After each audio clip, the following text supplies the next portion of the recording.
After learning that Anya received a nitrous bolt, Lloyd fainted. And in that moment, memories of his past came rushing back. The horrors of war, his first meeting with Frankie, and how he eventually joined Wise. Remembering all that, he told Anya that friendship is something precious, something to be cherished. Now, as the new arc begins, Anya sets out once again to befriend Damien for the sake of Operation Strix. But this time, another unexpected friendship may bloom, one that could change everything for the mission. Let's find out.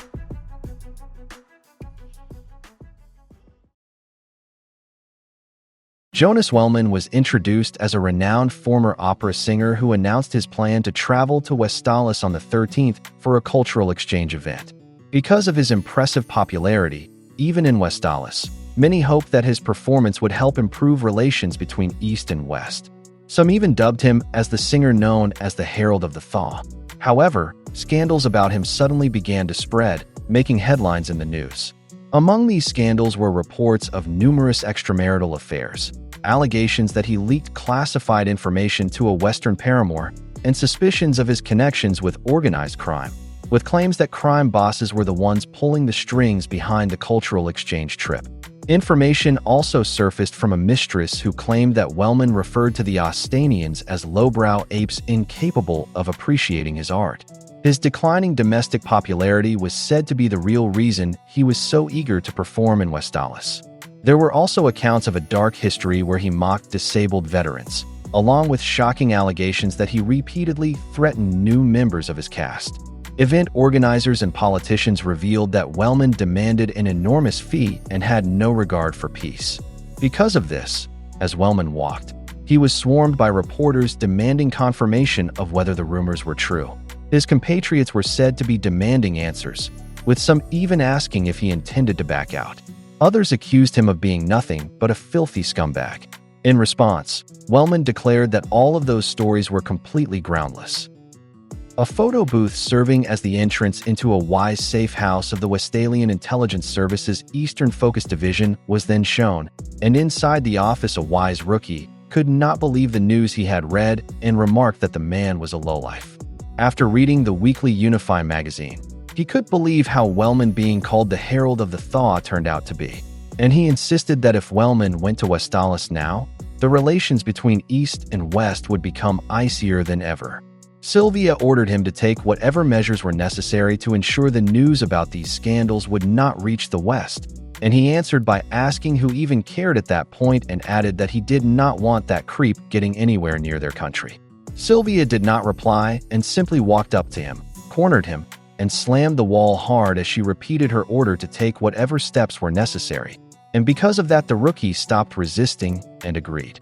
Sylvia then asked how long he had been in that line of work, and while he typed on the typewriter, he answered that he had been there for 2 years, so she asked why he was still upset about it. But he insisted that anyone would be upset because people in both West and East had worked hard to make the cultural exchange happen, and now all their effort would amount to nothing. Although he also admitted that he knew he personally had nothing to do with it. Sylvia said it was their duty to make sure their work did not amount to nothing, and that the West was eagerly awaiting Mr. Wellman's visit. The rookie said he knew that, but that things had changed now.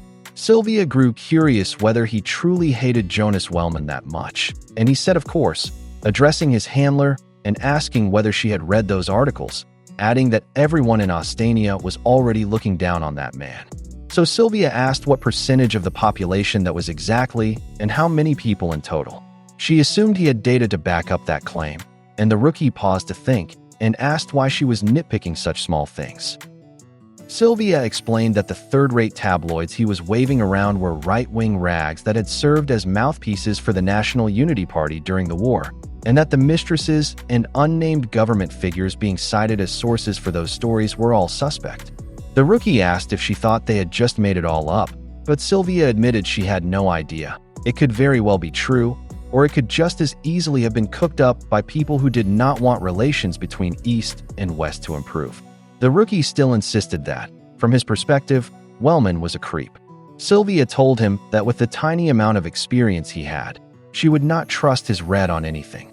A rookie like him needed to act based on objective reasoning, and he must not forget that lives were at stake with every scrap of information.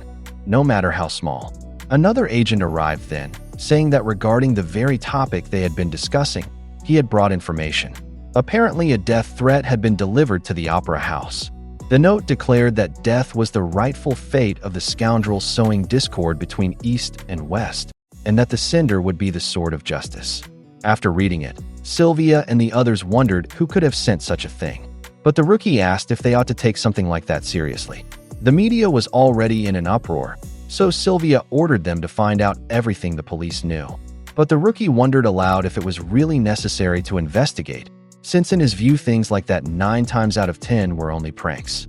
Sylvia countered by asking if, in the event that this turned out to be that 1 time out of 10, would he really continue citing odds as it escalated into war, which left the rookie swallowing hard.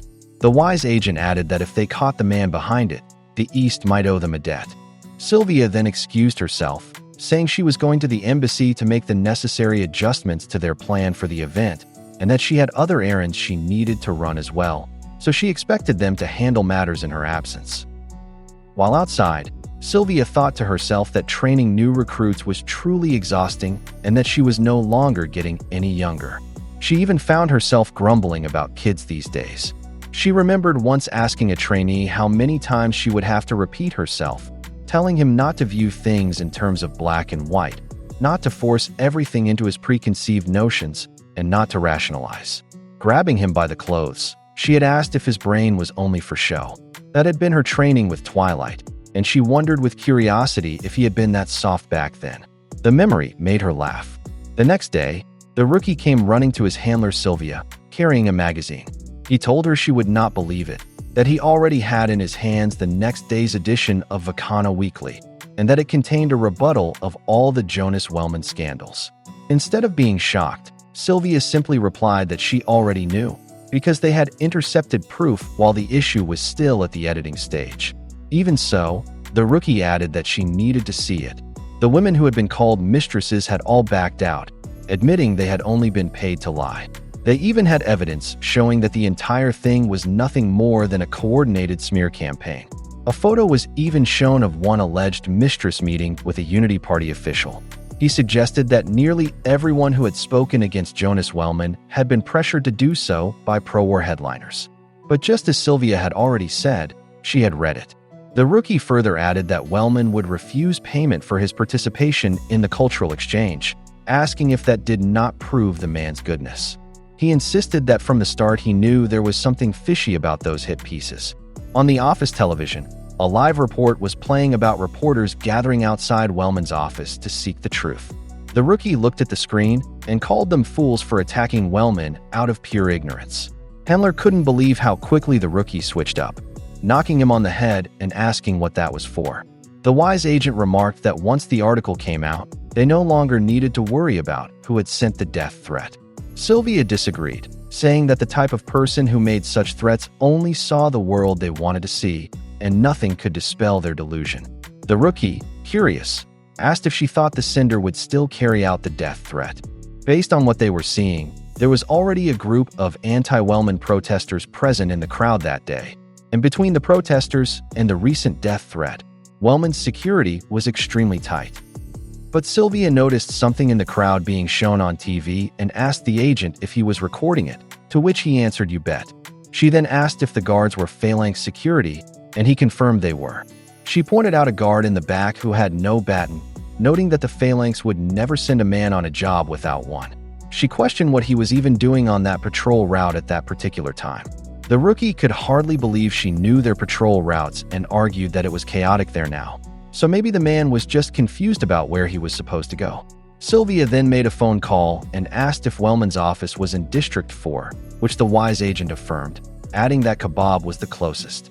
A call was then answered from Sunset Kebab on West Main, and Sylvia twice repeated the word delivery. She said they needed 3 hot kebabs and 2 chocolate mint kebabs, which surprised the person on the line. Sylvia added further details. The guard from P Company with brown hair, approximately 5'11" in height, the one standing behind the payphone. She ended the order with "hold the ketchup." Based on her description, the man was identified, and the response came back that the order was received. Sylvia then prepared to leave, saying they would go there themselves, something the rookie found unbelievable. He asked if they should not call Twilight, but Sylvia replied that he needed rest, as word was he had recently collapsed at his own home. The scene shifted outside Wellman's office, where a huge crowd of reporters was waiting. Inside, Wellman's staff informed him that the police had advised them not to leave the office for the time being. As for the party scheduled that evening, one of them said it would not be an issue since they were confident security would be sufficient. Another added that they could leave through the back to avoid the media. Wellman agreed to the plan, and moments later they prepared to head out through the rear exit where their car was already waiting. Hidden near a tree was the suspicious man in a security officer's uniform who lingered there. Nearby, the man Sylvia had contacted at the kebab shop was also present, sitting close by while reading a newspaper. He grew tense when he noticed the suspicious figure pull out a gun and attach a silencer, muttering the word justice over and over as he twisted it into place. The kebab staff member began sweating in fear, realizing this could only mean trouble, and wondered what he should do. Just then, Wellman came out the back door, catching the gunman's attention. The man quickly moved into action, but at that moment a speeding car arrived, carrying Sylvia and the other WISE members. The WISE agent called Kebab over the radio and asked for the recipient's location. Kebab urgently replied that there was a problem. Wellman had exited through the back door and the recipient was ready to shoot. Hearing this, Sylvia grew alarmed and rushed with her team to intercept. Kebab approached Wellman instead, handing him an order of chocolate mint kebabs. Wellman was puzzled, saying he had not ordered them, and his guards immediately grew alert, seizing Kebab under suspicion of malicious intent. As the gunman drew closer, the kebab man struggled, insisting he was only there to deliver and that they should just take the food. But Wellman's people insisted they had not ordered anything and told him to leave. Because of this, the gunman hesitated just as Sylvia and the WISE agents sprinted onto the scene. They caught the man with the gun in the act, and Sylvia unbuckled the belt from around her skirt. Using its metal buckle, she struck the hand holding the weapon, forcing him to drop it as he turned toward them. The man was stunned when he realized they were police. He declared that they would not remain as the sword of justice. But Sylvia retorted by asking if he was certain of that while swinging her belt again. She whipped him across the face, sending him flying backward, right into the arms of the WISE rookie, who was shocked to see that the man's jaw might have broken from the blow. And because they had already captured the man, the WISE agents quickly left the scene while Wellman's guards were distracted by the kebab man, who apologized and said he had made a mistake, explaining that it was the wrong building. After the incident, the next day Wellman and his companions went straight to Berlin Airport, with the Austanian performers now set to depart for Westalis. His scandals had been cleared, and Wellman seemed revitalized because of it, proudly waving to the crowd and surrounding photographers. At last, the plane took off, while Sylvia was shown nursing a sore shoulder. Someone called her secretary Sherwood and asked if there was a problem, and she answered that she had just overexerted herself yesterday, which made her shoulder ache. At her age, she said she should have known better, then laughed. Her colleague agreed with a laugh as well, saying he knew exactly how that felt. Still, they decided to put off celebrating until the cultural exchange had safely concluded.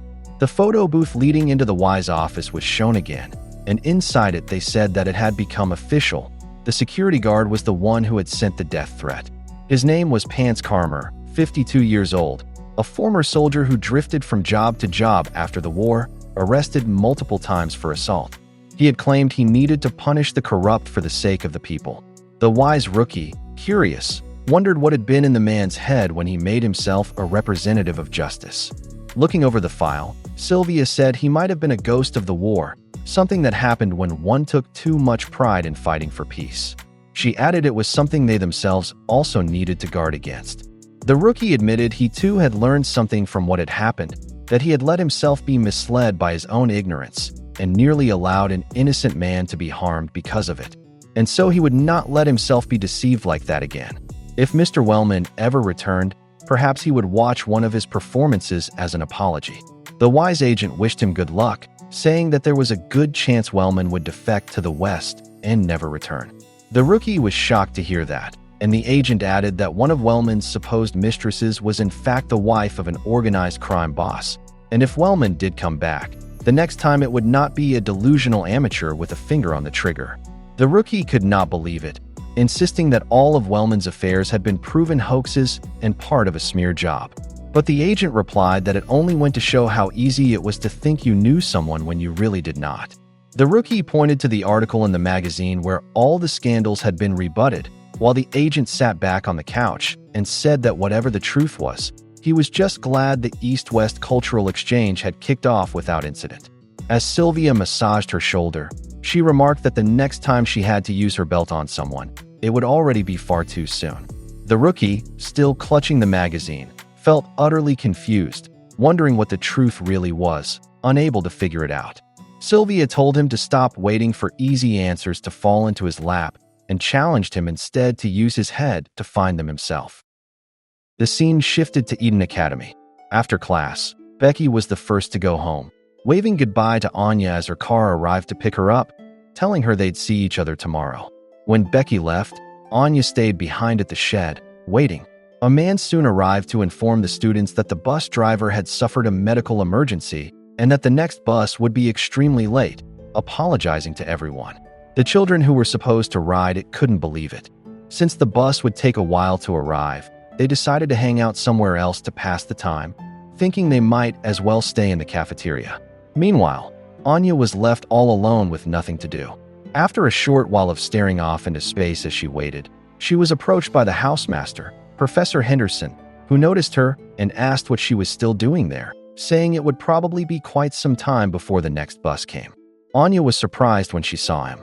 She replied that she was alone and had nowhere to go. And so Henderson realized Becky, whom he called Miss Blackbell, had probably already gone home. Henderson paused for a moment and asked if she had some spare time. Perhaps she could help him carry some school supplies he had with him, as many of his duties involved in managing the primary students could be rather difficult. Anya apologized, saying she was busy doing nothing, but he told her not to make such a dour face and promised he would likely find some tea cakes once they were done. Anya perked up immediately at the mention of tea cakes and agreed to help. As they walked, Professor Henderson asked if she was enjoying school, and Anya casually replied that it was just so-so. Concerned, she asked if it would be a problem if she didn't like school, wondering if that made her a bad apple. But Henderson assured her it certainly did not. He admitted that even he had trouble making friends when he was young, and that his experience back then had not been very pleasant because of it. Anya told him not to feel sad, and said she felt sorry for him, something he hadn't expected to hear. He added that if she ever struggled with anything now, it might help to talk about it, saying he knew it took courage to open up, but that he was always there if she ever wished to talk. Anya replied that she was perfectly fine and that everything was super. In his thoughts, Henderson noted that he had never met a student with such high spirits after earning a tonitrus bolt, and that her grit was impressive despite having 2 bolts already, making him comment to himself that it was positively elegant. Anya, able to read his thoughts, realized he was right. She had completely forgotten about those bolts. Henderson then suddenly felt embarrassed for assuming he needed to step in and show teacherly concern for her when it wasn't necessary at all. He wondered what he was supposed to do now. Hearing that, Anya became worried and wondered if that meant she might not get the tea cakes. So she quickly said that she was actually still a little upset about getting 2 tonitrus bolts. Henderson was surprised to hear that, but relieved, realizing he had been right after all. He confirmed if one of those bolts was given because she had forgotten her handkerchief. Anya then pulled out 4 handkerchiefs, saying that because of that, she now carried many of them. Henderson, however, insisted that she was missing the point. It wasn't about the handkerchiefs, but about their attitude toward preparation in general. Anya stared at him, confused about what exactly he was trying to say. The housemaster went on to explain that one of the foundations of elegance was maintaining proper and composed behavior, an attitude necessary to give due attention to matters of self-discipline and personal upkeep. He said that although Mistress Schlag's methods might seem overly strict, it was common for first-year students to lose focus while adjusting to school life, and her visits served as a way to help the student body refocus. Yet despite his lengthy explanation, Anya didn't seem to grasp anything from it. The housemaster couldn't believe she hadn't understood a single thing he said. He calmed himself down, thinking she was still a child and that abstract concepts were difficult for someone her age to process. He only needed to explain it in simpler terms. So he tried again, putting it into words that were easier to understand. However, Anya told him that she actually understood everything he said perfectly well. What he meant, according to her, was that she wouldn't get any more bolts as long as she kept her handkerchiefs clean and focused on her slacks. Henderson was even more shocked, realizing she hadn't understood a single word at all. He sighed, saying that the point he was trying to make was about self-control, but then grew concerned as he thought his language might have sounded too vulgar. Anya asked if by controlling herself, she could earn Stella stars. The housemaster asked curiously if she truly wished to become an imperial scholar too, thinking to himself that she was quite ambitious, if nothing else. Anya gasped at that. When Henderson asked why she wanted Stella stars and what she hoped to achieve by becoming an imperial scholar, Anya thought to herself that it was all for her father's mission. But what she said aloud was that it just looked super cool. Henderson was once again taken aback, finding her reason incredibly shallow. He recalled that during her interview, she had mentioned wanting to be like their headmaster, and so he asked if that didn't inspire her. Anya wondered if she had really said that. She explained that what she meant was that she wanted Stella stars, and she wanted them now, because in her mind, that was the only way she could face the last boss. Henderson twitched in surprise, not expecting to hear something like that from her. As they entered the next room, he told her she must not take Stella stars and the Imperial Scholarship lightly, as they symbolized the reputation of Eden Academy for more than 5 centuries. He then presented to her the faces of students who had worked hard in their studies and had gone on to achieve greatness. Along the hallway, portraits hung in frames: politicians, artists, athletes, scholars, engineers, and others, each one a former imperial scholar of the academy. Through tireless effort, careful discipline, and unwavering self-control, those students never allowed failure to weaken their determination to succeed. By sharpening themselves through both rivalry and cooperation, they attained the title of Imperial Scholar. He reminded her that no great achievement was ever earned in an instant. As Anya looked at the portraits, she thought it was just like her own mission. She only needed to keep working harder every day. She then asked the housemaster if he thought she could ever reach that level herself. He replied that such a question wasn't for him to answer, as it depended entirely on each student, and sometimes luck also played a part. Still, he said there was no need for her to rush. Her early school years were meant for building a foundation, not only in scholarship, but also in athletics and personal habits, including self-respect and spirituality. She simply needed to focus on showing proper behavior every day. Anya already looked overwhelmed by all the information, but Professor Henderson continued, saying that while it was good for her to regret receiving tinnitrous bolts, she must not let them discourage her. Everyone, he said, makes mistakes or fails at some point in life. He pointed to one of the portraits, someone who had once received 6 tinnitrous bolts yet still achieved greatness, and told her to trust herself the same way he believed in the power of her elegance. Okie dokie, Anya answered. When they finally reached the room where the supplies needed to be dropped off, Henderson thanked his little helper. Anya cheered, reminding him about the promised tea cakes, and he assured her he hadn't forgotten. He seated her and served the tea cakes, which Anya ate with delight. Henderson explained that even the cake she was enjoying had been created by a former imperial scholar of Eden Academy who had spent years perfecting the recipe. He asked if she could grasp the depth of its flavor. Anya looked up and said she liked that it was sweet. Henderson couldn't help but comment that her answer was terribly shallow. Suddenly remembering, he asked if she would like him to review the quiz questions she had missed yesterday, saying he would gladly make time if she needed it. But Anya went straight to the door and told him that now that she'd had her tea cakes, she was going home. She thanked him and hurried off, excited because Spy Wars was on that day. When the door closed behind her, Professor Henderson realized that education truly wasn't easy. A short while later, Anya finally arrived home and greeted her parents. They immediately noticed she was late, and since she was back, they decided it was time to prepare dinner. Both of them looked utterly exhausted from work, and Anya grew worried for them. In Lloyd's thoughts, he reflected on how brutal his extra mission had been that day. After Sylvia had given him a short break, she sent him right back on duty with another difficult assignment. Yor, on the other hand, couldn't believe the trouble her target had caused her earlier. The person she'd had to take down was practically a giant. Reading both their thoughts, Anya realized just how hard her parents were working in their respective jobs. That gave her an idea. She decided she could skip watching Spy Wars for the day and asked Lloyd and Yer if they could help her study instead. Lloyd was surprised by her sudden request and asked why she had suddenly become so interested in studying.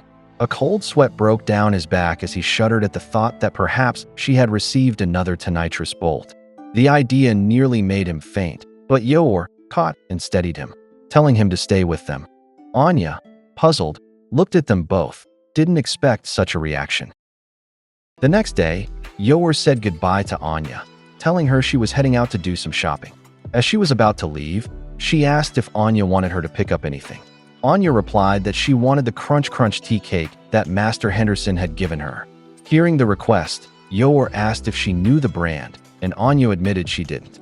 Even so, Yor promised she would do her best to find it. Anya then remembered something else to tell her. She said that the Scion boy had once promised to bring her an amazing cake, but he never did, claiming he owed her one, calling him a cake cheat. In truth, Damien had never said he would buy her the most delicious cake she'd ever eat. Okay, Yor said cheerfully, one amazing cake and the crunchiest tea cake she can find. Anya was thrilled to hear that. Meanwhile, Bond trembled in fear at the sound of the word crunch. As Yor descended the stairs, she felt happy thinking that Anya and Damien seemed to be getting along better now. She remembered how nervous she'd been when Anya had punched him, blaming herself because she was the one who had trained her. But now she thought that maybe their fight had helped them become better friends. Or perhaps it wasn't that. Perhaps it was Anya's diligence in trying to make things right. As a mother, Yor knew she also had to put in the same effort, and she decided to start by tracking down the cakes her daughter wanted. Still, she wondered where exactly she could find them. Just as she stepped outside the building, she overheard two women chatting excitedly about some delicious cream sandwich cookies. When Yor passed by, they greeted her and called her Mrs. Forger, asking if she was out shopping. Yor greeted them back politely with a good afternoon, then stopped and thought that they might know the best bakeries in the city. She considered asking them for recommendations, but then worried that they might find it strange she didn't already know where to buy the crunchiest tea cakes and might even mock her for being a lacking mother because of it. Worse, they might get suspicious of her. So she quickly decided against it, blurting out "never mind," excusing herself, and running off in a hurry, leaving the two women bewildered by her sudden behavior. Once Yor was far enough away, she thought to herself that she had nearly gotten reported to the SSS just now. She kept walking, overhearing a few people talking about a new place that had opened on Linden Street. She wondered how much longer it would take before she could learn to act normal. How did other people even learn how to be normal? Did their parents teach them that?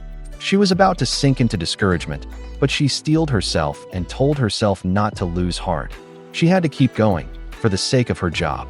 She then remembered that the best cakes were probably found in department stores, so she headed there to shop. As she wandered around, she couldn't help feeling restless. She had never gone to a place like that alone before, so the whole experience was incredibly stressful. She then overheard a saleslady promoting a new line of dramatic eyeliner, emphasizing that the current trend was piercing eyes. Yor froze in shock at those words, horrified by the idea that they were openly selling concealed weapons meant for piercing eyeballs. She reminded herself not to react and to just pretend to be a normal person. She told the saleslady that she wasn't interested in weapons and was just looking for the bakery instead. The saleslady blinked in confusion at the mention of weapons, explaining that the baked goods section was on the next floor down. Yor thanked her and left immediately, thinking that the rumors must have been true, that department stores really were terrifying places. For someone like her, the place was a minefield filled with traps and temptations. She just needed to find what she came for and get out quickly.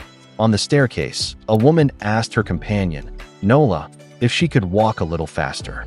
Nola apologized, calling her ma'am, but explained that she had bought so many things that she could barely carry them, trembling under the weight of the towering stack of boxes in her arms. She added that she could no longer even see where she was stepping. Yor happened to be walking on the opposite side of the stairs just then. As the woman grew impatient, she told Nola to step aside and let her go first.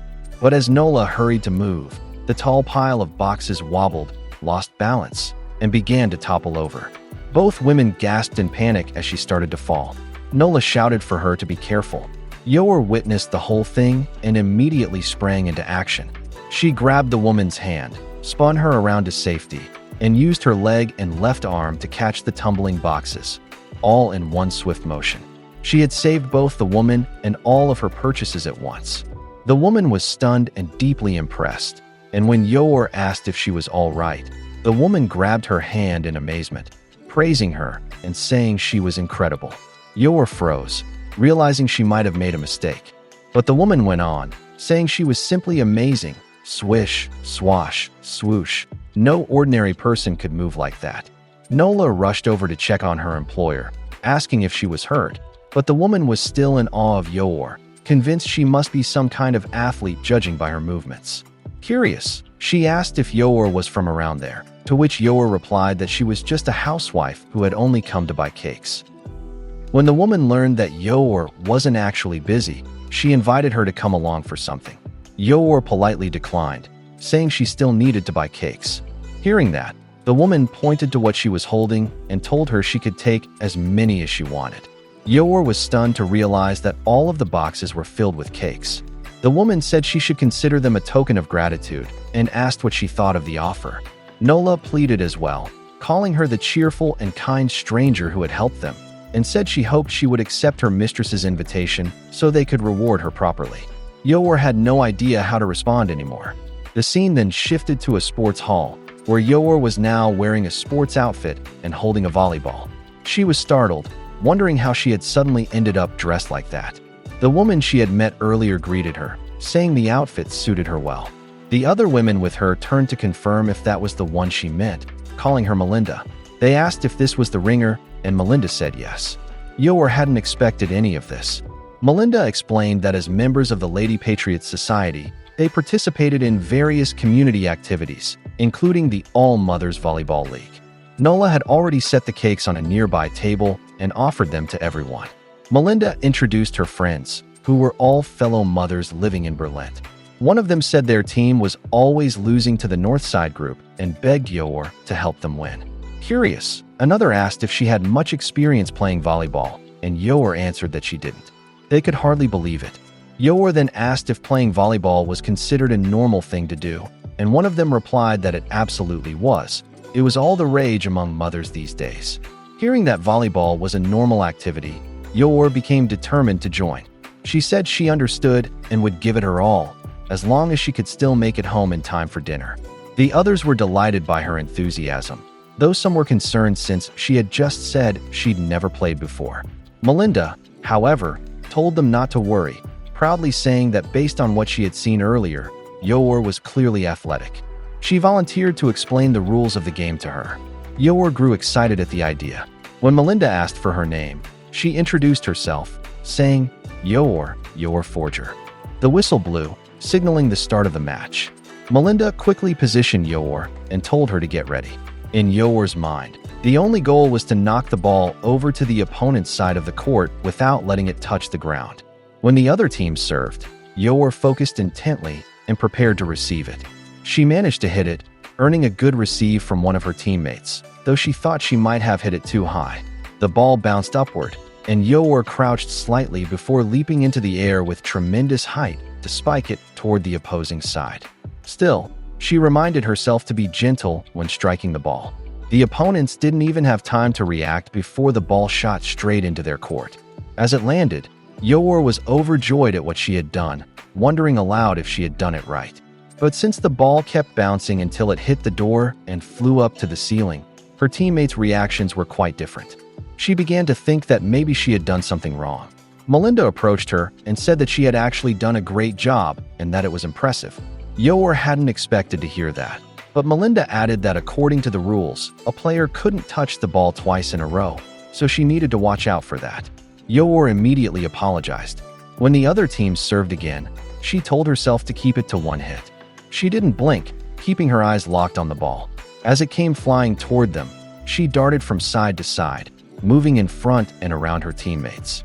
When she saw the perfect opening, she swung with full strength, smashing the ball into the opponent's court. No one managed to receive it, so she asked if she had done it right this time. But from her teammates' disappointed expressions, She realized something was off again and began to worry about what she might have done wrong. She thought she had followed the rules. Maybe she was supposed to hold back more. Melinda approached once again and gently told her to relax. Volleyball, she explained, wasn't a solo sport. Patting her on the shoulder, Melinda added that she had broken another rule, making Yeor apologize yet again. Yeor thought it was rude to rely on others for help and believed that newbies like her should be the ones doing the heavy lifting. Melinda, however, could tell that Yeor had simply never played on a team before. She remarked that Yeor was full of surprises, then apologized for calling her their ringer earlier. She told her to forget about winning and just focus on having fun together. All she wanted was for everyone to enjoy themselves. Yes, ma'am, Yeor replied, determined. She would give it her all to enjoy the game. In the following sets, Yeor tried her best to coordinate with her team. She even dove onto the floor, using her fingertips to save the ball, earning cheers from her teammates when they scored a point. When it was her turn to serve, however, the ball slammed hard into the net. On her next attempt, she hit it with such strength that the floor where it landed seemed to ripple, and the ball nearly flew out of the sports hall, almost as if it had left the earth itself. After the game, the women gathered for tea despite losing once again to the Northside team. Still, they said it had been a fun match. Melinda thanked Yeor for joining them, though Yeor didn't look pleased. She said she had only gotten in their way. The woman beside her stopped her from apologizing, saying she was like a monster on the court and that the entire opposing team had looked ready to cry because of her. When the waiter arrived, they began to order drinks. Melinda ordered the Imperatrice Rose tea service, and the woman beside her ordered the same. When Yeor was asked what she will be having, she ordered the same Imper something tea as them.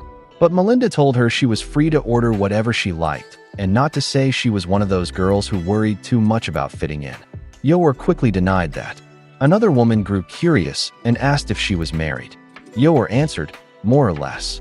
When asked if she had children, she admitted she had a daughter, though she was actually her stepdaughter. The women were surprised to hear that, and said it must come with many challenges and might be difficult for her. Yeor clarified that they always enjoyed spending time together. She then said that as a wife and mother, there were many moments when she had no idea what to do. The group burst out laughing and told her, welcome to the club. One of them said her children were her own flesh and blood, yet she still had no idea how to handle them. That, she explained, was the whole reason they gathered like this, to talk. Every day, she said, was a new chance to learn. Yeor hadn't expected to hear that it was perfectly normal not to know what to do. Melinda then invited her to join them again next time, promising that the Lady Patriot Society wasn't always as stuffy as it sounded. The woman beside her added that it wasn't just volleyball, they did all sorts of things together. Yeor asked if they were serious, and Melinda replied that they were. Yeor grew excited, saying there were so many things she wanted to learn from them, and that she wouldn't waste the opportunity they had given her. Melinda laughed, remarking that it seemed Yeor was the one sounding stuffy now. Speaking of wasted opportunities, the woman beside Melinda remarked that she won't believe it, but their little one had received yet another tinnitus bolt, 4 in total now. Melinda's expression shifted in surprise and concern upon hearing that. Yeor, on the other hand, was completely stunned at the mention of a tinnitus bolt and immediately asked if her child studied at Eden Academy. When they realized her child attends Eden too, they asked her what year. Yeor replied that her daughter was in 1st grade. They were astonished to discover that, because Melinda also had a child in the same year. When they asked which class Yeor's daughter was in, Yeor answered, Class 3. Melinda paused, thinking about the surname Forger, and something seemed to click in her mind.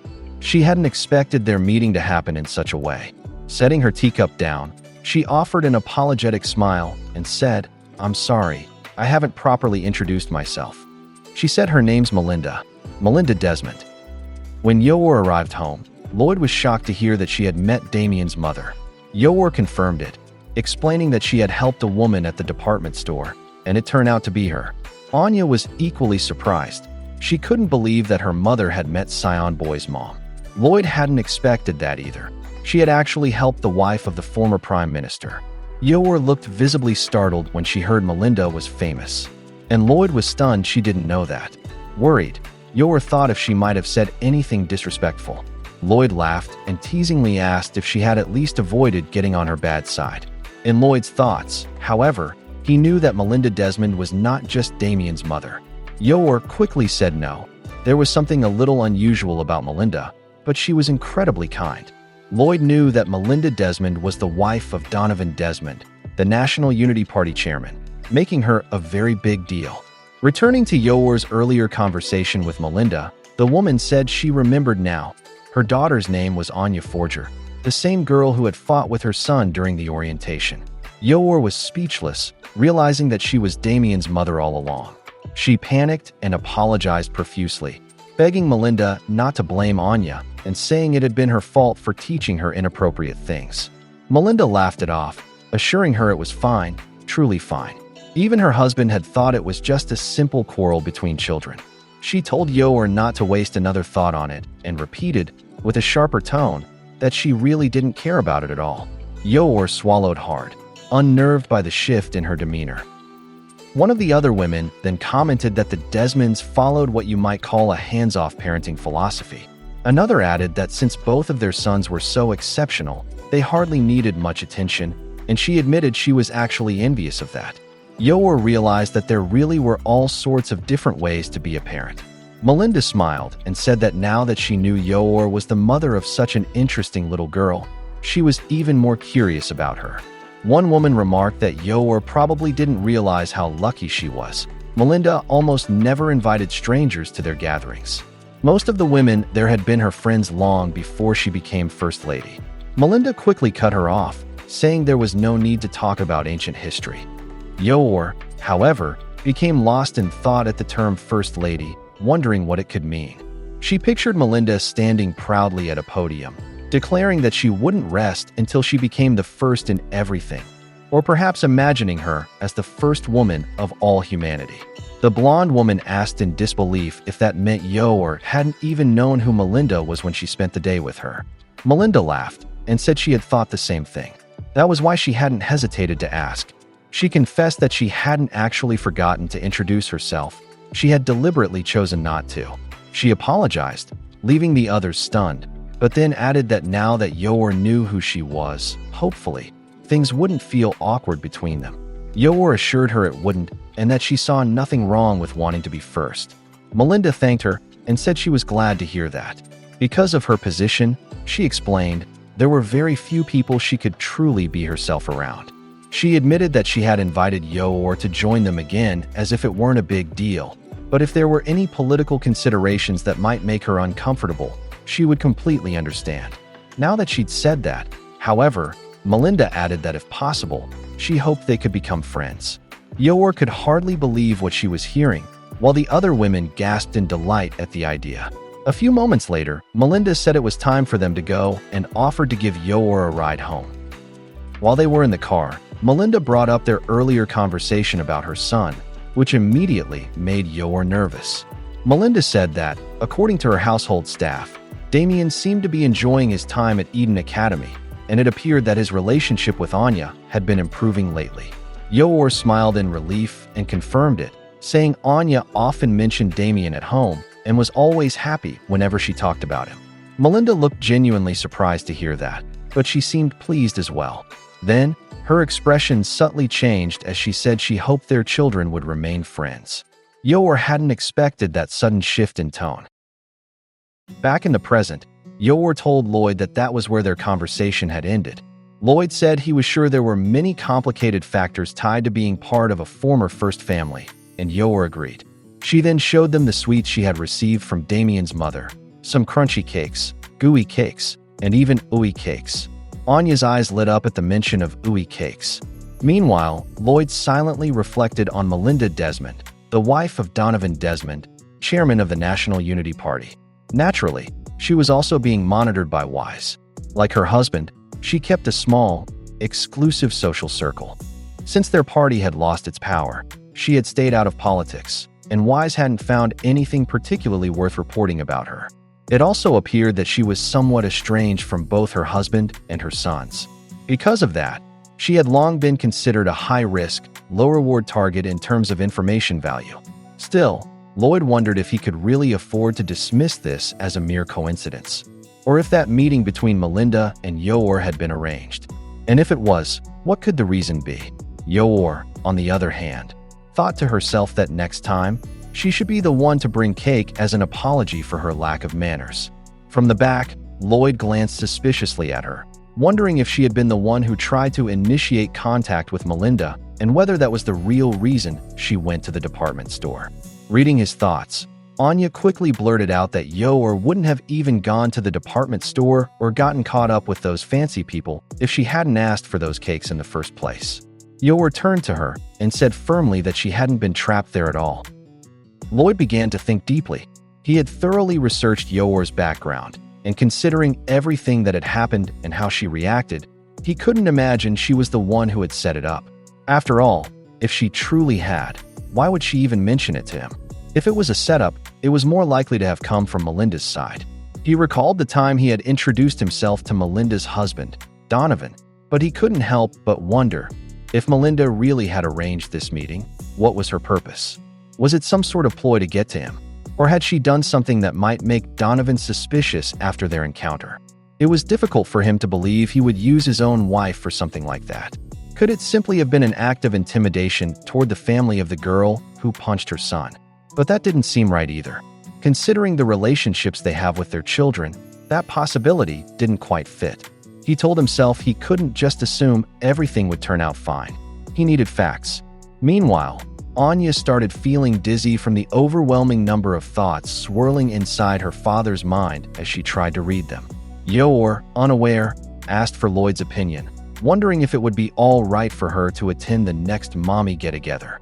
She admitted that she still didn't really understand how things in the world worked, and thought that learning about parenting from other mothers might help her gain a better sense of what was considered normal. She promised she would still take care of her housework duties no matter what.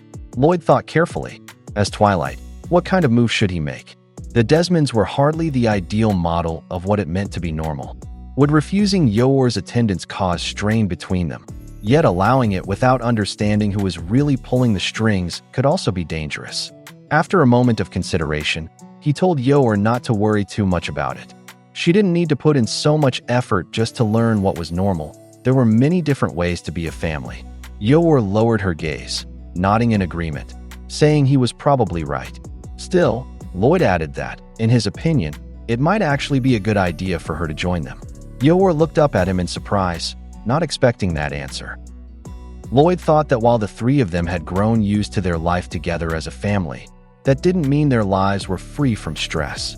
The more Yor spent time outside the house, going places where she could unwind and relax, the better it would be for her. Of course, he reminded her that she needed to be careful not to accidentally slip up about the fact that they weren't a real family. Still, having people who shared her thoughts and feelings, whom she could talk to about personal things, was important.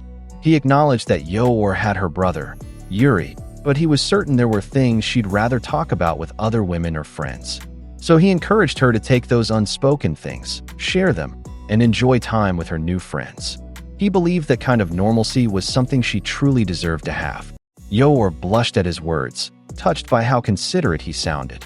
Then Lloyd added that there was also another angle to consider. People in Ostania who weren't active in their communities tended to have a higher risk of being reported to the authorities. The Lady Patriots Society, he reasoned, could serve as her safeguard against that kind of suspicion. Yor admitted she hadn't thought of it that way, but in Lloyd's mind, he considered a deeper layer. If Melinda Desmond did have some ulterior motive, then Yor's involvement would actually lower the risk of her being reported.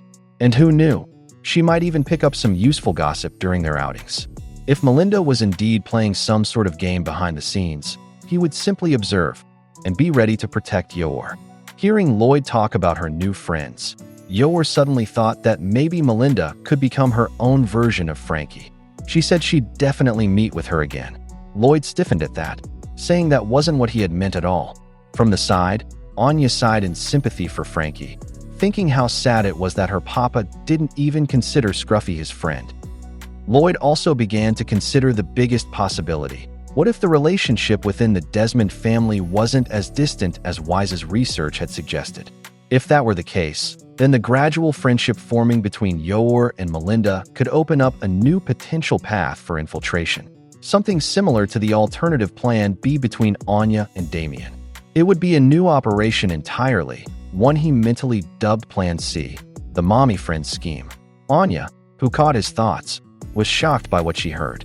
In fact, Lloyd went on to think that depending on Melinda's standing within her family, this new connection could offer a far more direct route to Donovan Desmond than Plan B ever could through Damien. Still, he told himself that these were only speculative thoughts for now. Anya, however, began to panic. If Plan C were to succeed, would that mean she would no longer be needed? She grew anxious. Progress was moving far too fast. Now, it had turned into a race to see who could form a friendship first, her and Scion Boy, or her mama and Scion Boy's mama. She braced herself, realizing the battle of the friendship schemes had begun. The first shot had already been fired, and she refused to lose this war. She had to act. In a sudden burst of determination, she ran off to her room, telling Lloyd she needed to do her homework. Lloyd raised a brow, surprised that she had decided so abruptly, noting how unusually motivated she had been lately. At her desk, Anya started writing a list of all the ways she could become better friends with Scion Boy. She brainstormed strategies for a while, but before long, she dozed off right on her bed. Meanwhile, in the next room, Yor sat restlessly, deep in thought about friendship. Her mind wandered until she realized that if Melinda was such an important person, she should probably mention it to the shopkeeper. She went over to speak with him, saying she wanted to become friends with the wife of the chairman. The shopkeeper replied that he saw no issue with that, and Yor felt relieved to hear it was fine. He added, however, that the woman was quite conservative, and if anything were to happen, well, for that reason, he wouldn't exactly recommend it. He returned to trimming the leaves of a tree nearby and warned her at the very least to be careful, or else her husband might think she held one-sided political views. Yor assured him that wouldn't be a problem. After all, Lloyd had already met Mr. Desmond and said he seemed like a good man. According to her, Lloyd had shown some interest in his national unity thing, or whatever it was called. The shopkeeper paused mid-trim, his attention suddenly caught by what she had just said. At Eden Academy, Anya was in a foul mood as she walked through the school gates. She couldn't believe it was already morning and she still hadn't come up with a single plan. Becky greeted her cheerfully, but Anya responded with a serious tone that shocked her friend. She said she wanted to find a way to get closer to Damien faster. Becky squealed with excitement, thrilled that Anya was finally ready to take things seriously. She told her it was time to stop waiting for him to make a move and go on the offensive herself. With dramatic enthusiasm, Becky declared that there was a time-tested technique for this sort of thing. A girl turns a corner with bread in her mouth, bumps into a boy, and from that moment, their lives become intertwined forever. That was all Anya had to do. Anya stared at her in disbelief, but Becky, too excited to back down, rushed to the school store and bought a yakisoba burger. She stuffed it into Anya's mouth and told her to just hold it there. They waited at the corner for Damien to arrive. Becky asked if she was ready. Love, she said, was all about timing. Anya nodded in determination. When Damien appeared, Becky gave the signal, and Anya charged forward in what she called her friendship crash. Becky panicked. It wasn't supposed to be a crash. It was supposed to be just a little bonk. Damien, however, saw it coming. He stepped aside smoothly, avoiding the collision entirely. He smirked, amused, asking if she really thought he would fall for her stupid attacks that easily. He said he could tell what she was planning from a mile away. His friends cheered, impressed by how effortlessly he dodged her, and laughed at Anya, saying she looked ridiculous kneeling there like some animal eating bread off the floor. Furious, Anya shouted, "Enough!" And in that instant, the yakisoba burger flew out of her mouth and hit Damien squarely on the head. The noodles splattered through his hair, and the buns landed perfectly on either side of his head, making him look like he was wearing hair accessories just like Anya's. One of his friends laughed, saying they looked like twins now. Anya, realizing what she'd done, apologized, saying she was sorry for wasting food. But Damien, red with rage, shouted that she would pay for that. His friends quickly held him back, warning that if he hit her, he'd end up with a nitrous bolt. Becky stepped in between them, telling Anya to retreat. It was time to play hard to get. She pulled her away as they left the scene. And because of everything that happened, the Yor and Melinda friendship level rose by +10, while the Anya and Damien friendship level plummeted to -100. The next day at Eden Academy, Anya held out her hand toward Damien as if expecting something. Damien frowned, asking what that was for. Anya insisted he should hand over the cake he had promised her. Becky squealed in delight, thrilled at the thought that he was bringing her sweets. But Damien snapped, saying he had never promised her any cake. Who did she think she was, demanding anything from him after throwing noodles at his head the day before? His friends immediately sided with him, saying it was Anya who owed him instead. In Damien's thoughts, he wondered if this was her way of demanding payment for that time she had given him a handkerchief. He had promised to repay her someday, but was cake really all she wanted? At least, he thought, she wasn't asking to meet his father or trying to get a job for her parents or something absurd like that. But when Anya read his mind, she suddenly realized she could actually use that favor as her chance to meet the last boss. So she said she'd changed her mind. He could forget about the cake. Instead, she'd rather come visit his house with her family. Damien froze in disbelief. Becky immediately scolded her, saying that was going way too far. She'd look like some shameless hussy if she invited herself over to a boy's house. Damien blushed furiously, unable to respond. Emile protested that Damien's home wasn't some kind of curiosity to be gawked at by peasants, and Ewan added that the idea of a family like hers mingling with the Desmonds was laughable. Anya just laughed at their comments and proudly declared that, in fact, her mother and Scion Boy's mother were already friends. Everyone was stunned by that claim. Damien told her to stop lying, but Anya only smiled and said it wasn't a lie. He could ask her mama himself. Though she admitted that calling them friends might be a bit of a stretch, after all, she was still going to win the battle of the friendship schemes. Emile blinked, confused about what she meant by that, while Damien grew visibly tense, asking what she knew about him and if she did say anything. He demanded that she be honest.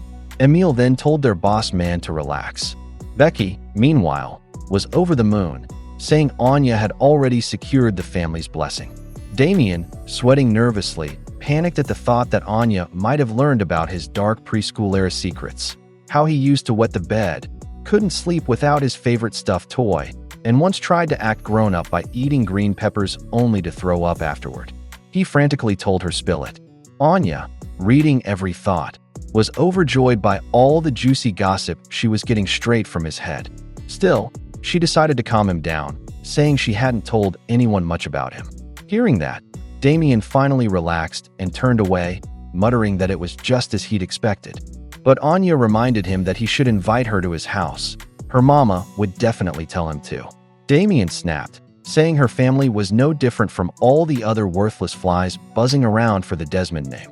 Anya was stunned to hear that, but she shot back that they weren't like that at all. Her family was serious. This was their mission. That made Damien pause, genuinely curious what exactly are they serious about. From the sidelines, Becky could hardly believe how passionate Anya had become lately. And so, the two continued their heated argument right there in the middle of the school grounds. The scene then shifted to Berlin General Hospital, where Lloyd was at work. A young patient thanked him cheerfully, as did an elderly man leaning on a cane, both saying they looked forward to their next visit. One of the staff reminded him, addressing him as Dr. Forger, about the upcoming medical conference next week, while another colleague invited him to play golf again. Nearby, a group of women watched him with adoring smiles, whispering and giggling as he passed. Lloyd gave a polite wave and a gentle smile in response. A coworker teased him, saying he was incredibly popular around the hospital. Lloyd brushed it off, saying it wasn't anything special. Another chimed in that his patients clearly adored him. Inwardly, Lloyd thought to himself that his effort to reinforce his cover identity seemed to be paying off. His network of contacts was expanding rapidly. One of his colleagues even remarked that before long, he would probably become the go-to doctor for politicians, celebrities, and other VIP patients. Lloyd humbly replied that he still had a lot to learn. Not far away, Fiona was watching him intently. In her eyes, Twilight was, as always, the very model of perfection. Naturally, she thought, all those women fawning over him deserved to have their lives ruined for daring to look at him that way. But she quickly reminded herself that she couldn't interfere with his mission. Just then, something caught her attention. An older man nearby was also staring at Lloyd, his expression filled with jealousy and quiet anger. Fiona narrowed her eyes, studying him closely.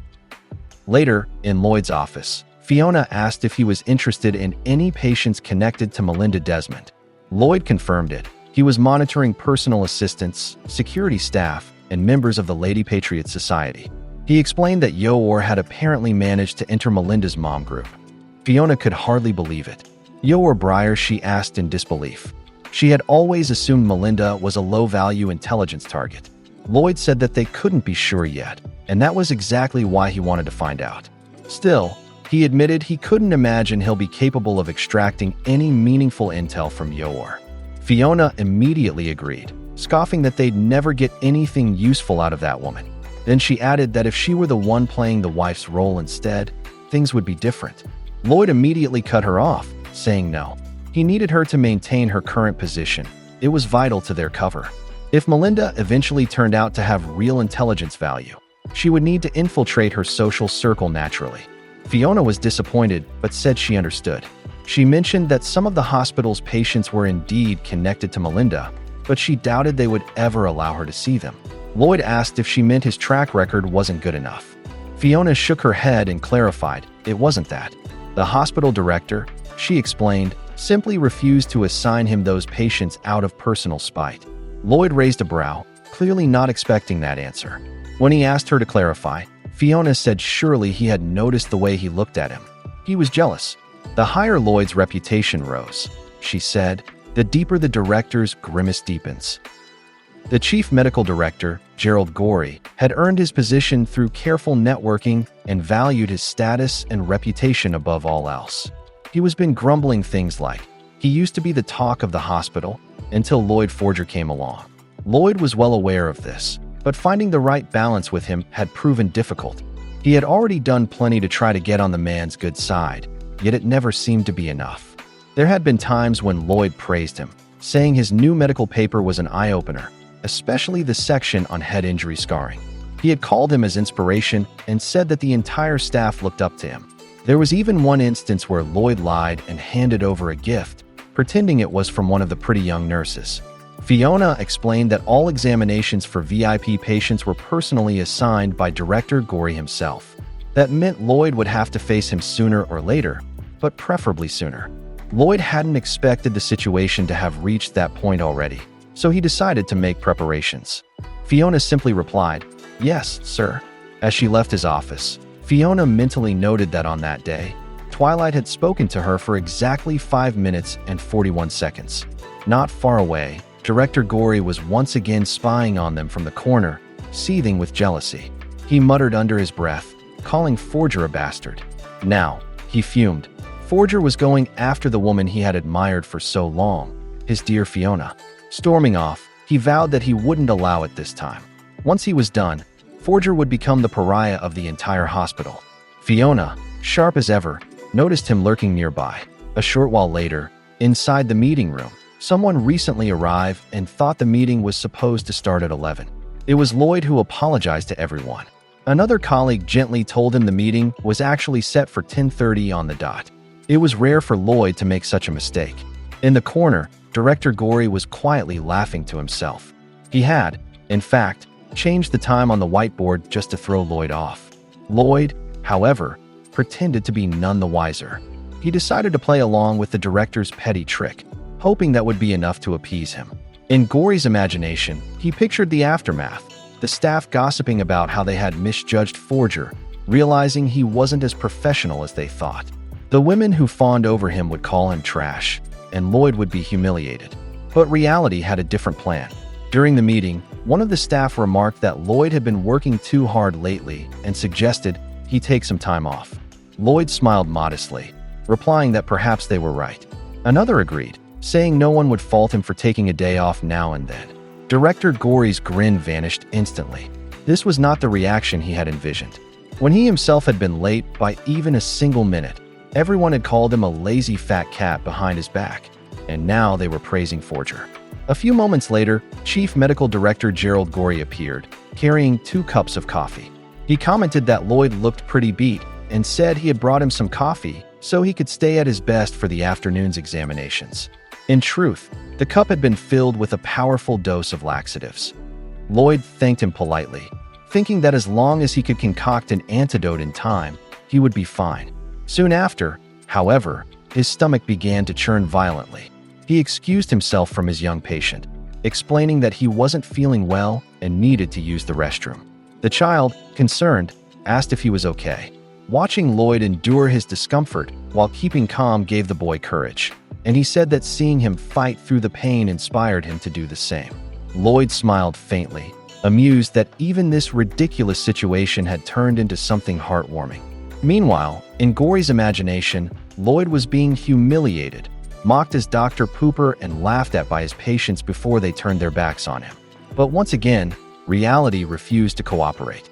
Gory clenched his jaw in disbelief, wondering how Forger always managed to turn everything in his favor. He couldn't even let out gas near a patient without being accused of malpractice. Later, after leaving the restroom, Lloyd unknowingly had a piece of tissue stuck to the back of his pants. His colleagues noticed it and laughed, saying that even Dr. Forger spaces out. A nurse giggled, saying it made him even more adorable. Gory watched from afar, his irritation boiling over. Things never worked out the way he wanted them to. It had to be because the man was too handsome, he thought bitterly. Not long after, Fiona received a handwritten note that seemed to be from Lloyd Forger. It said he had something to tell her and would be waiting that evening at Maltic Bridge at 7 o'clock. Fiona stared at it, wordless, recognizing immediately that the writing didn't resemble Lloyd's at all. From above, Gory watched her reaction with a smug grin. The letter was his doing, his latest plan. He imagined her waiting alone under the bridge while rumors spread through the hospital that Forger was seeing another woman even though he had a wife and child. When her heart finally broke, he would be there to collect the pieces himself. Downstairs, Fiona sighed and thought how much she hated herself for wallowing in this obvious forgery for even a second. It was obviously fake. Lloyd's handwriting was far neater than that. She crumpled the paper in her hand and tossed it aside. Gory, who had been watching, froze in disbelief as his scheme failed yet again. Fiona approached Lloyd and said she would be happy to remove that little problem of his. Lloyd simply replied that they would just keep going with it. Gory stared at them in shock, wondering if she had actually confirmed it with him. Who in their right mind would admit to something like that in such a situation? Fiona thought that Twilight truly was the most tolerant man. Meanwhile, Gory seethed with anger. What did everyone see in that arrogant jerk Forger anyway? He had had enough. There was only one thing left to do: take direct action. He stormed back to his office, grabbed the phone, and called the State Security Service. Identifying himself as a staff member from Berlin General Hospital, he reported that he had discovered a spy among his colleagues. A few moments later, two men arrived at the hospital in response to the report they had received. They walked briskly through the lobby until they reached Chief Medical Director Gerald Gory. One of them asked if he was the one who had filed the report. Gory nodded, curious, and asked if they were from the State Security Service. The men confirmed it, though they weren't wearing uniforms. Gory pointed this out, and the man in shades explained that they preferred it that way so the suspect wouldn't try to run the moment he saw them arrive. Gory thought about it and admitted that made sense.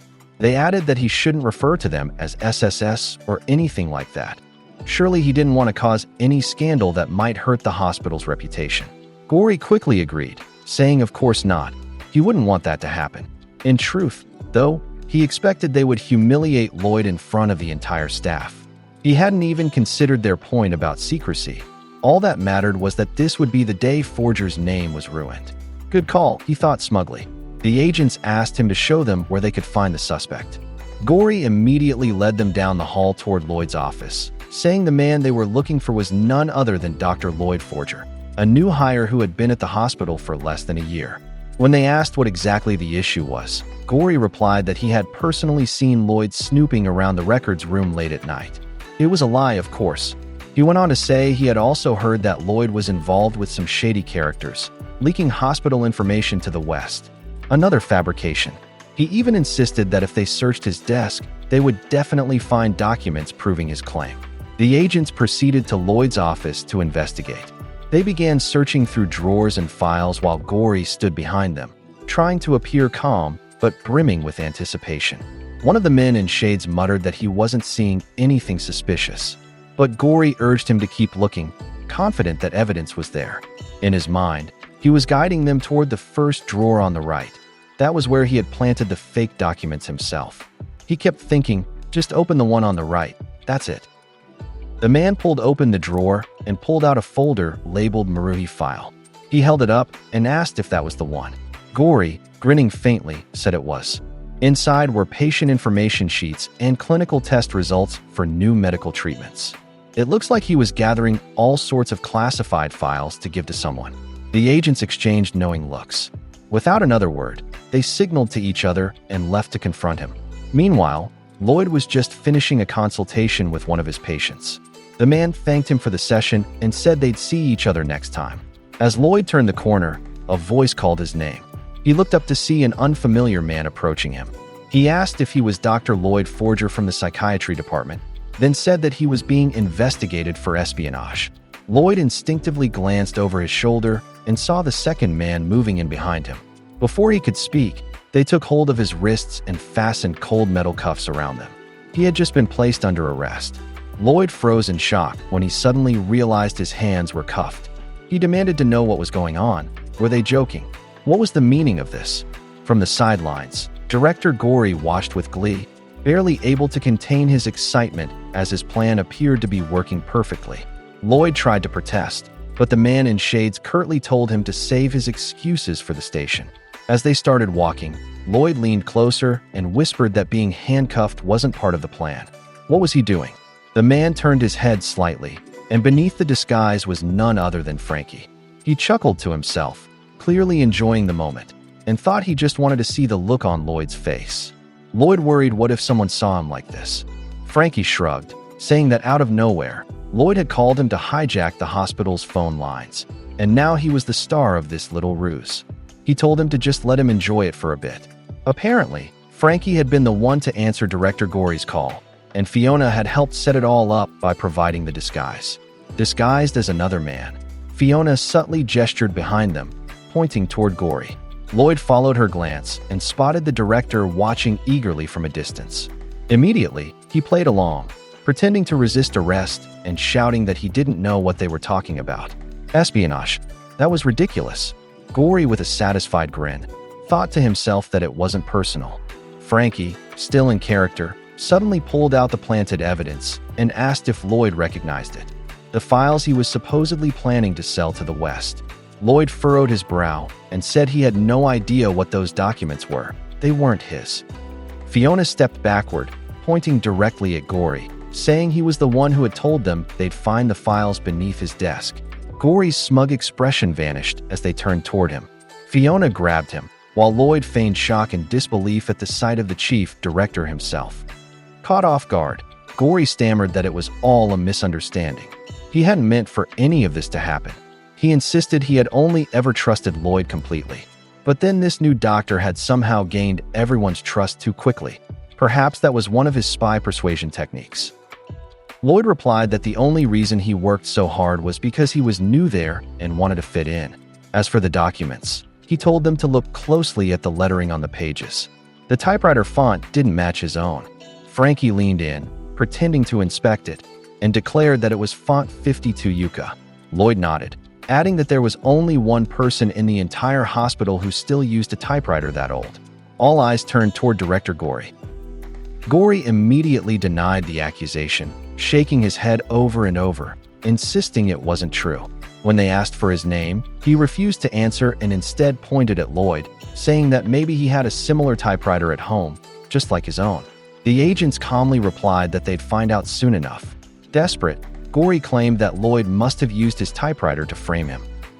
Frankie, still in disguise, pulled out his fake gun, a lighter shaped like a pistol, and pointed it at him, demanding again for his name. Trembling, hands raised, Gory finally gave in and said he was the chief medical director, Gerald Gory. Frankie pretended to think for a moment, then said the name sounded familiar. Fiona, disguised as another agent, stepped forward and added that the name was on the hospital's internal surveillance list. Gory froze.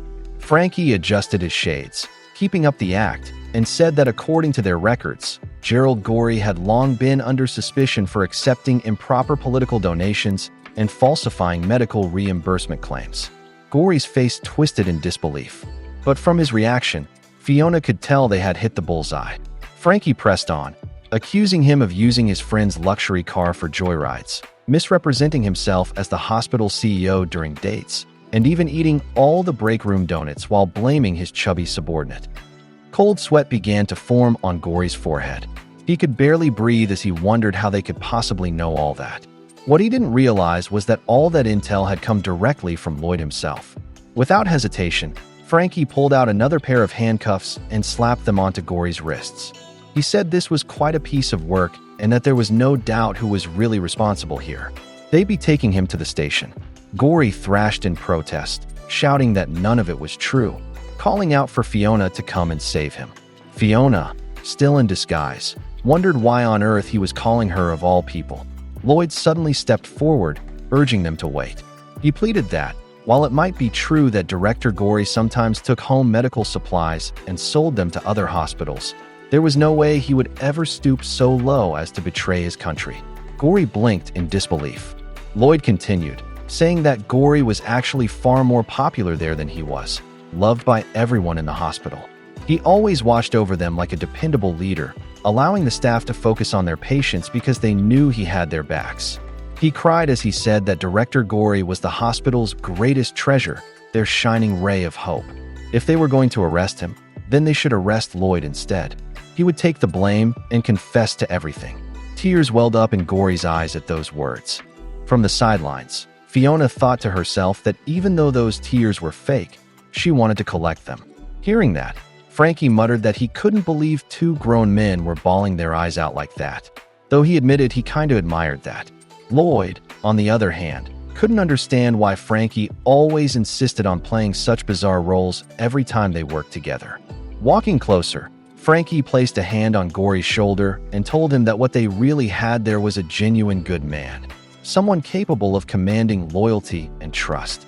There was no way he was a spy. He added that they would clear his name from the hospital's surveillance list right away. As Frankie and Fiona turned to leave, he said he hoped the two of them could work together to keep the hospital running smoothly from now on. Left kneeling on the floor, Gerald Gory felt an overwhelming sense of relief wash over him. When they finally left, Director Gory was still in tears, overcome with emotion as he repeatedly thanked Dr. Forger for saving him. Lloyd smiled faintly and told him not to worry about it. He helped him back to his feet, saying that he couldn't imagine how the hospital would function without someone like Director Gory. If there was anything he could do to lighten his workload or make his job easier, like handling the VIP exams, for instance, he just needed to say the word. Beaming, Gory called him a good man and said they'd do their best together from now on. Outside, Fiona was quietly pleased that the entire operation had turned out beneficial for Twilight. She still refused to change out of her disguise, insisting she wanted to stay in it a little longer since it was something Twilight himself had designed for her. Frankie, on the other hand, didn't want to remove his costume either. He said that maybe from now on, he'd wear it whenever he visited Jamie's place, since the outfit Twilight made for him looked so cool. That evening, Lloyd finally returned home. Anya, already inside, greeted him cheerfully as soon as he stepped through the door. Yor gently reminded her daughter to properly welcome him home. Settling down in the living room, Lloyd took a quiet breath and thought to himself that now that the hospital problem had been resolved, they could probably move forward with Plan C. Anya, however, froze where she stood. Her eyes widened in shock. The idea that her mother's Plan C might outpace her own efforts was unthinkable. She was determined not to let that happen. She had to do something, anything, to catch up. So she sat on the floor, deep in thought, trying to figure out exactly what it truly meant to be friends. The next day, during a mission, Yor found herself facing an enemy called Steelgut Gullickson. He boasted about the girdle of solid steel that supposedly made him indestructible, but before he could even finish his threat, Yor had already struck him with a devastating palm strike. The force of her attack sent him flying off the port and into the water. His subordinates panicked when they saw what had happened to him. Yor, however, felt pain. Her wrists throbbed and trembled from the impact of her own blow. Later that day, back at home, Lloyd was surprised to see that her wrists were swollen. When he asked what happened, Yor quickly explained that she had gotten her hands caught when the fire door at City Hall slammed shut unexpectedly the day before. By the time she woke up this morning, her wrists were already badly swollen. Anya, who was quietly listening, caught a glimpse of her mother's real thoughts and nearly gasped when she heard the name Steelgut Gullickson. Concerned, Lloyd asked if she was all right. Eyes slightly teary from the pain, Yor assured him that if she just rested her hands for the day, she would probably recover soon. Suddenly, the front door burst open. Yuri had arrived, grinning ear to ear. He proudly announced that he was free for the day and had come to spend time with his beloved sister. But the moment he saw Yor's bandaged wrists, his smile vanished and fury took over. He demanded to know what happened and immediately turned his anger toward Lloyd, calling him a monster and accusing him of hurting her. Yor quickly tried to calm him down, insisting that Lloyd had nothing to do with it. She even tried to hold him back, but the moment she raised her arms, pain shot through her wrists again, making her flinch. Yuri froze, horrified by the sight, and immediately apologized. Still, he continued to glare at Lloyd, blaming him for not taking better care of her. He muttered that at the very least, Lloyd should be the one cooking while his sister was suffering. In Anya's mind, she couldn't help but note that her papa already did all the cooking anyway. Lloyd, on the other hand, stayed calm and didn't bother arguing. He simply walked to the kitchen and began preparing their meal. While Lloyd was chopping carrots, Yor apologized, saying that things always seemed to turn chaotic whenever Yuri visited. Lloyd replied that it was fine. Meanwhile, in the living room, Yuri sat on the couch with Bond and Anya. Yor softly said that Lloyd was always taking such good care of her. She admitted she didn't know how she could ever properly thank him for his kindness. The moment those words, care, kindness, and thanks, came out of her mouth, Yuri froze in disbelief. His eyes widened, and he stormed into the kitchen. He grabbed the knife straight from Lloyd's hand and declared that he would be the one doing the cooking. Lloyd didn't bother to argue.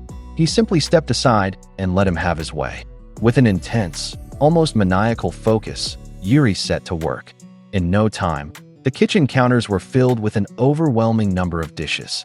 Lloyd also had his own dishes refined and neatly plated. When they both finished, Yuri proudly smirked and said that he had already won, at least in terms of sheer variety. At the dining table, Yuri took it upon himself to feed his sister, insisting that she couldn't use her hands. Yor smiled gently and thanked him, letting him spoon-feed her. But as soon as she tasted his cooking, her expression shifted ever so slightly. The flavor wasn't quite how she remembered it. Maybe Yuri's cooking had dulled over time, or maybe her palate had become more refined after eating Lloyd's dishes every day. She didn't say a word, but her silence made Yuri panic. He stared at her nervously, wondering what that expression meant. His frustration boiled over, and he turned sharply to Lloyd, declaring that it was his turn now. He demanded that Lloyd feed his wife one of his fancy dishes. Lloyd blinked in surprise, clearly not expecting the challenge. Yuri sneered, asking what kind of pathetic husband couldn't even feed his own wife. Yor immediately said it wasn't necessary. She could eat by herself just fine. But Yuri refused to back down. He said that if Lloyd didn't do it, that would only prove he didn't really love her. Realizing he had no way out, Lloyd told Yor to open her mouth. He held out a forkful of food toward her, and although taken aback, Yor blushed deeply and leaned forward to take a bite. Just as the moment grew awkwardly intimate, Yuri shouted for them to stop. He yelled that Lloyd had no right to feed his sister like that in front of him. Lloyd thought not this again. Yuri then turned to Anya, calling her Chihuahua girl, and ordered her to do it instead.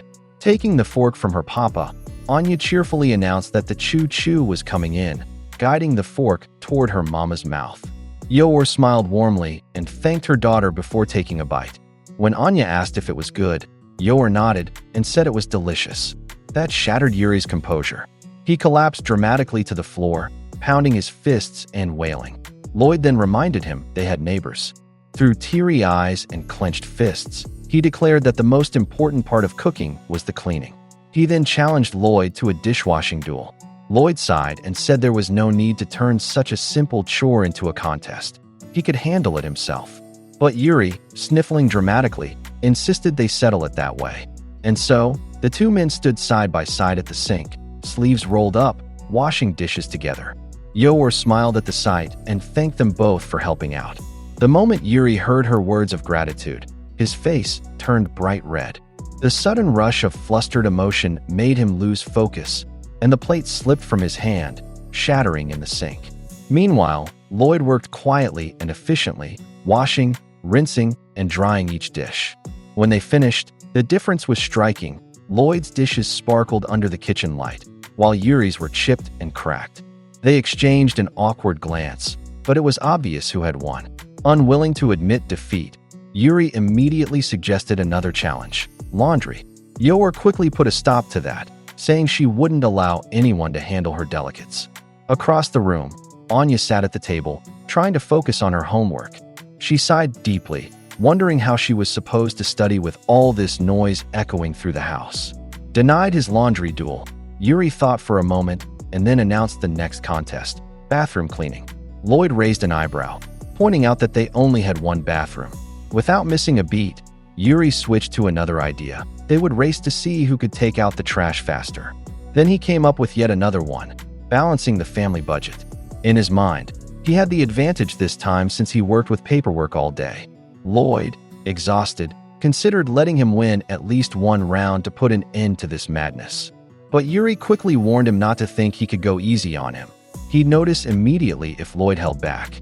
And so the absurd series of contests continued: furniture repairs, changing light bulbs, even handing out leaflets. No matter what they did, Yuri lost every single round. Now drenched in sweat and kneeling on the floor, he pounded the ground in frustration. He couldn't accept it. No matter what he tried, he couldn't outdo Lloyd. The thought that Lloyd might actually be more useful to his sister than he was gnawed at his pride. Meanwhile, Lloyd, maintaining a calm composure, thought silently to himself that he wished the man would just go home already. Yor then noticed that they had completely run out of detergent and garbage bags, thanks to all their over-the-top cleaning. The moment Yuri heard that, his eyes lit up. He stood abruptly, declaring that this would be their final battle, the ultimate shopping duel. Whoever could buy the best items the fastest and at the lowest price would be the victor. Yor tried to stop him, saying enough was enough. But Yuri only told her to make a list of everything she needed.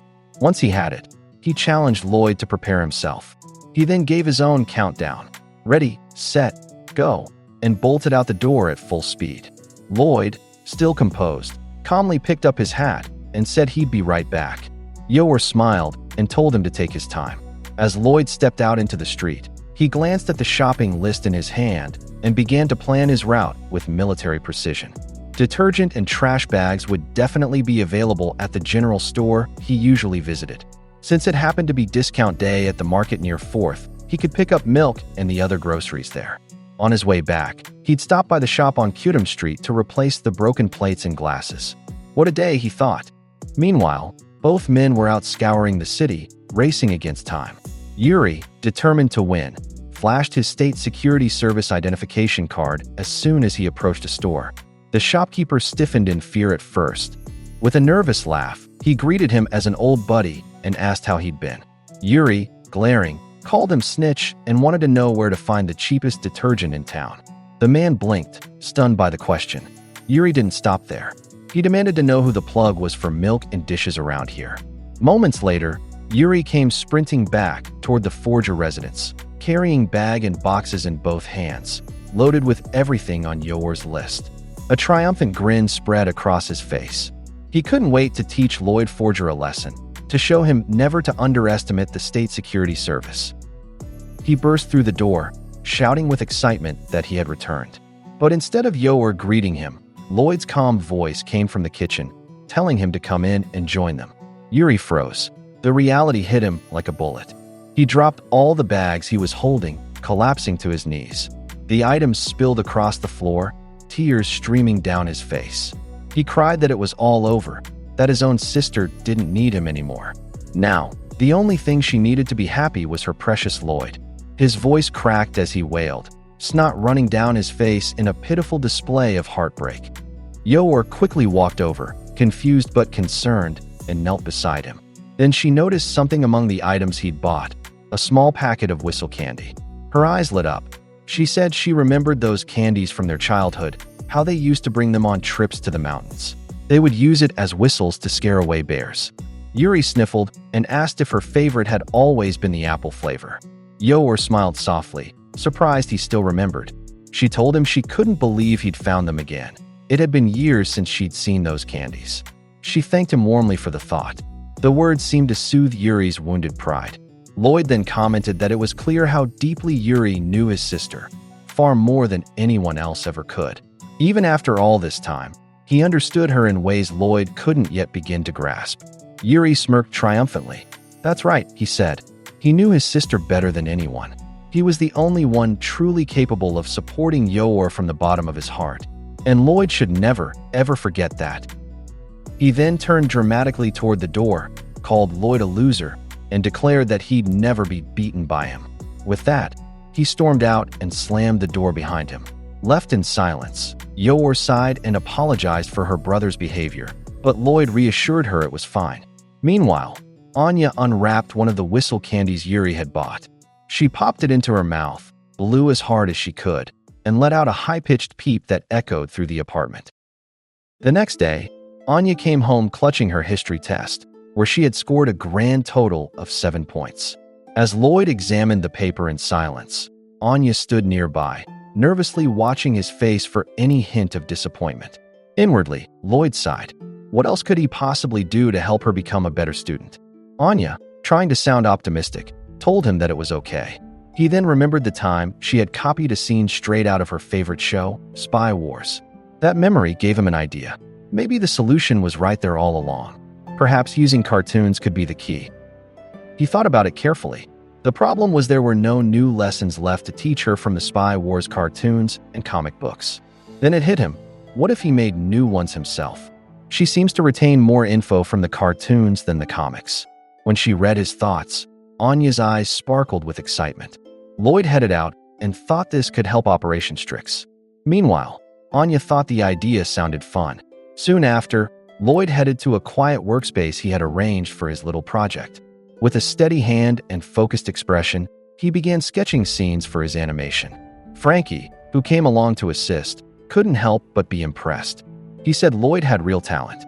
Lloyd explained that he had studied the art and composition style of Spy Wars in detail, enough to somehow mimic its visuals. It didn't need to be flawless, he added, just convincing enough for an audience of one. When he finished the rough sketches, he handed them to Frankie, instructing him to handle the coloring. Frankie agreed. Meanwhile, Lloyd moved on to recording the voices himself. Frankie's couldn't believe he was even doing the voices, but he counted on him for the proper music and sound effects. And so Frankie said he could take care of that. When it was time to shoot the frames, Frankie wanted to try out the new optical filter. Hours later, after an intense session of voice acting, layering, and editing, the two of them finally finished their masterpiece. They both exhaled in relief and exchanged a brief look of triumph. Then Frankie reminded him that he was dealing with information, not animation. He said he didn't care if it was done. Lloyd simply handed him payment. In an instant, Frankie's tone shifted. He grinned and said it was an honor to working with him, and that Lloyd could call him anytime for future projects. When Lloyd arrived home that evening, he called Anya over with an air of excitement. Thanks to a friend of his, he said, he had managed to get his hands on an unreleased episode of Spy Wars. Anya's eyes lit up instantly. The episode began with Bondman as he muttered that he had only 10 minutes left to escape.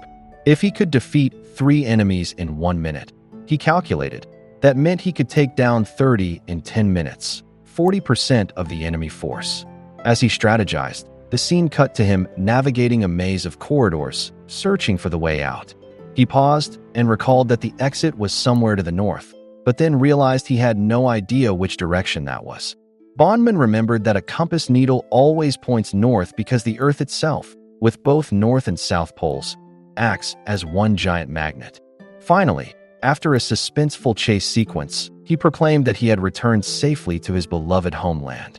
The narration then abruptly shifted into a historical overview, explaining how the frontier settlement had been established in the 13th century, continuing with details about its development well into the 17th. Anya sat there in silence, staring blankly at the screen as the lesson dragged on. She could no longer hold back. That cartoon was terrible, she muttered in disbelief. There was just too much information. She couldn't follow anything at all. Lloyd froze. Her words hit him like a bullet. After all the drawing, dubbing, and editing, that was her verdict.